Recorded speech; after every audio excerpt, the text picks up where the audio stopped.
Shabbat Shalom family. My name is Sean Judah, otherwise named Jehokanah Yahuda, and in this teaching today in Towards Wednesday, we'll be going over Yah's army revealed, the Most High's army revealed, because just like in any army, there's levels in the Most High's army responsibilities and divine roles, and if we're truly walking in the Spirit and not the flesh, we must know where we stand in this army, how to submit in this army, how to lead in this army, and how to fight in this army. So during this study today, I want you to ask yourself, are you in order? Are you out of place? Or are you preparing for divine deployment? So let's open up the scriptures and find out the truth of this matter. And so the title of this presentation, The Rank of Order in Yah's Army. I hope this teaching will be a blessing to you in some shape or form. So, introduction. The Most High Yahuwah's army is a highly organized and powerful force consisting of both spiritual and earthly entities, all functioning within his divine order. And so this structure reflects the sovereignty and wise design of his government. So let's break down the ranks of Yahuwah's army as presented in the scriptures. Yahuwah Zabaoth, the Supreme Commander. So Yahuwah Zabaoth translates Yahuwah of Hosts, or the Lord of Hosts, or Yahuwah of Armies. This title is used to emphasize his authority over all celestial and earthly forces, as seen in 1 Samuel or 1 Samuel 17:45. And so Yahuwah Zabaoth, or the Most High Yah, he has sovereignty. Yahuwah reigns supreme over every form of power, including the spiritual armies, the forces of nature and the physical plane, and even human affairs. He's not limited in his roles and responsibilities as his duty as a supreme commander over heaven and earth. And so as an eternal commander, unlike earthly kings or generals, the Most High Yahuwah's rule is everlasting and is unchallengeable, can never change. Aside from now, we have Yahushua Mashiach, the captain of Yahuwah's hosts. We know that Yahuwah is Yahusha in the flesh, or Yahusha is Yahuwah in the flesh. And so he comes down and he manifests himself down in ways that we can physically and tangibly understand. And so Yahusha is Yahuwah, and he's the captain of Yahuwah's hosts in the physical plane of things. And so we see a pre-incarnate role, pre-incarnate referring to before he came down, the Messiah, how he interacted before in the Old Testament. So we see in Yahusha's pre-incarnate form, he appeared as the captain of Yahuwah's hosts to Yahusha ben Nun, or Joshua son of Nun. We see this in Yahusha ben Nun 5:13 through 15, where we see the captain of Yahuwah's hosts. Joshua sees this guy, and Joshua worships him, and he leads the Israelites into victory. And so we see the King of Kings in a new covenant, right, in the Brit Kadasha, that Yahusha is revealed as a conquering king leading the armies of the heaven, where he receives all worship and honor, at the second coming when he returns. And that's in the Kazun or Revelation 19:11 through 16. So we see once again role in spiritual warfare, that Yahusha, he has ultimate authority over spiritual battles, and is a victorious conqueror of sin and death, which is why we as believers, we as soldiers in Yahuwah's army, get the victory and the conquering of sin and death, due to the fact that our captain, due to the fact that our general has a victory. And so we follow his lead. And as he receives victory, so we receive victory. Because he leads us through the narrow roads, over obstacles, over challenges. And by taking through, walking in his footsteps, we receive the same rewards. So aside from that, we have the Malachim, or the angels, which is also referred to as the divine messengers and warriors in Yahuwah's army. And the Malachim are divided into ranks, each with specific roles and levels of authority. First of all, you have the Seraphim and the Seraphim, which are also called the fiery ones. And their roles are they surrender and they surround Yahuwah's throne, proclaiming his holiness. See this in Yeshayahu or Isaiah 6:2-3, and Prophet Isaiah's encounter with them. And we see a significance of them, that their continual worship emphasizes the purity and majesty of the Most High Yah. Then we have the cherubim, or the cherubim, which are the guardians of anything holy or holiness in general.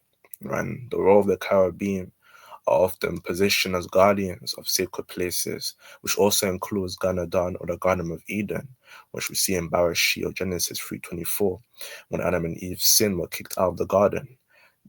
The Most High appointed cherubim or cherubim to guard the garden, guard the tree of life, so they wouldn't take of it and present and produce a fallen, eternal state of humanity, And then we see again Yahuwah's throne, the cherubim and cherubim are seen, in Yakazakar, Ezekiel 10, covering his throne, surrounding his throne, covering and protecting his holiness, because no man can see the Most High's holiness and live. No one can see his face and live. Without holiness, no one can see Yahuwah. And so a symbolism of that is that it represents Yahuwah's presence, right? The cherubim, they represent Yahuwah's presence and divine judgment, in the spiritual realm, even in the physical realm at times. So the Malachim, continuing on with the list, we see that the Malachim, the general angels, they're messengers and servants in the Most High's army. And their role is that they deliver messages. We see that in Lucas 1:26-38, with the birth of John the Baptist and the birth of Yahusha HaMashiach. They both received messengers, right? Their parents received messengers through Malachim, through angels. And these general angels, these general messengers, they execute divine judgments as well. We see that in Bereshit 19:1-13, with the destruction of Sodom and Gomorrah. It was angels that executed that judgment. It was angels that let Lot and his family, or and his wife at least, out of Sodom and Gomorrah. Aside from that, they offer protection to the Most High saints, those who are the Most Highs. This is why we are protected in ways that we're not even aware of, because these angels, these Malachim, these general angels, these general messengers protect us in ways unseen. And that's the entire Liam of Psalms 91:11. Aside from that, we have the Malachim Sar, or the archangels, and then the chief angels, where they're over general angels. And so a notable figure, of the archangels. Malakim Sa is Mikael, or Michael, the archangel, and he's described as a great prince who stands for the people of Yasharah. You see that in Daniel 12, verse number 1. When he leads in spiritual warfare against Hashatan and his forces. So he's over the general angels, and he has a specific role to protect the nation of Yasharah against harm. Right? Aside from that, we have the watchers, the Irene, right? And the observers of earthly affairs. See that their roles are their watchers, right? They monitor and they report human activity to Yahuwah. See that in Daniel chapter 4, verse 13 and 17, where these watchers are over observing, right, and testifying what they see on the earth. And we see that the watchers as well, during the time of Noah, they were supposed to be watching over human affairs, making sure they don't cross out of line after the fall of Adam and Eve. But they fell, right? They lusted after the daughters of men. They showed them things that are forbidden if you read the book of Kanuk or Enoch in your spare time. So the purpose of the watchers that they enforce divine justice and witness Yahuwah's decrees, right? They write down everything they see of human invention, right? Of human deeds, right? This is why, the books were opened and men were judged out of those books because of those watchers, right? They observe, they see, they write down everything and anything that humankind may devise, whether for the Most High or against the Most High. Aside from that, in Yahuwah's army, we have the righteous men and women, right? Soldiers in Yahuwah's army. And this is the assembly which the gates of hell cannot prevail against. And so in this category, we have spiritual warriors, right? These are believers, right, that are listed in Yahuwah's spiritual army. And they're called to put on a whole armor of Elohim or Elohim, right? This is seen at Afashim 6:10 through 18, right? So we have the hammer of salvation, the breastplate of righteousness, the sword of the Spirit, the shield of faith, the belt of truth, and the gospel of peace on our feet. We need that. It's just a fight against spiritual wickedness. We being physical entities, we need that spiritual, anchoring, to keep up the spiritual attacks and spiritual schemes that the enemies may have against us from day to day, knowing that we are not in a general plane that we're used to. So we need that extra help, and we need the full armor every single day. Aside from that, in the soldiers of Yahuwah's army, this category, we have the faithful leaders. We know that the way that the Most High operates, he always appoints, or he always has appointed leaders, for example, like Masha or Moses, Yahusha or Joshua, and Dawood to lead his people in both spiritual and physical battles, keeping them safe. Then we have intercessors and prophets. We see that prophets like Yashayahu or Isaiah and Yirmiyahu, or like Jeremiah, acted as spiritual warriors, delivering Yahuwah's words to guide and warn Yasharah against destruction. These are the soldiers of Yahuwah's army, the assembly, right, the ecclesia, the kahal, right, consisting of both righteous men and women. And so, aside from that, we need to also consider and understand that Hashatan, he has his foreign army. And this is who we're up against. These are our opponents from day to day, who we must fight against, who we must resist from day to day. But I want to emphasize that while Hashatan and the father of the rebellious Malakim, the father of the angels that rebelled against the Most High with Hashatan, which is seen in Kazun 12:4, even though they form a counterfeit army against the Most High, they operate under limitations. Yahuwah retains complete control over their actions, using even their rebellion to fulfill his purposes, to refine us even sometimes. Like Job, he suffered all of those consequences, not because of his actions, but because the Most High gave Hashatan permission to inflict upon him those calamities, to refine him, make him even more without spot and blemish, to retain thanksgiving in his heart in the midst of persecution and trials, So aside from that, we have Hashatan and the father of the rebellious Malakim, his fallen army, right? And so you may feel overwhelmed sometimes with the amount of times they're relentless against harming us, relentless against attacking us, right? Attacking Yahuwah's army. But you need to know that the eventual judgment is inevitable. One day they will be cast into a lake of fire, fire and brimstone for all eternity, and it's inevitable, it's imminent, so the battle is already ours. We have the upper hand against them. They can only try, they can only ask for permission to even harm our lives. So that's seen in Kazun 2010 about that judgment. So in Hashatan's fallen army, not only do we have the fall of the rebellious Malakim or the angels, but we also have demons and principalities, right? And so these fallen entities, they seek to deceive and destroy, yet their power is ultimately restrained by Yahuwah's authority. Then we have spiritual warfare, right? Believers, right?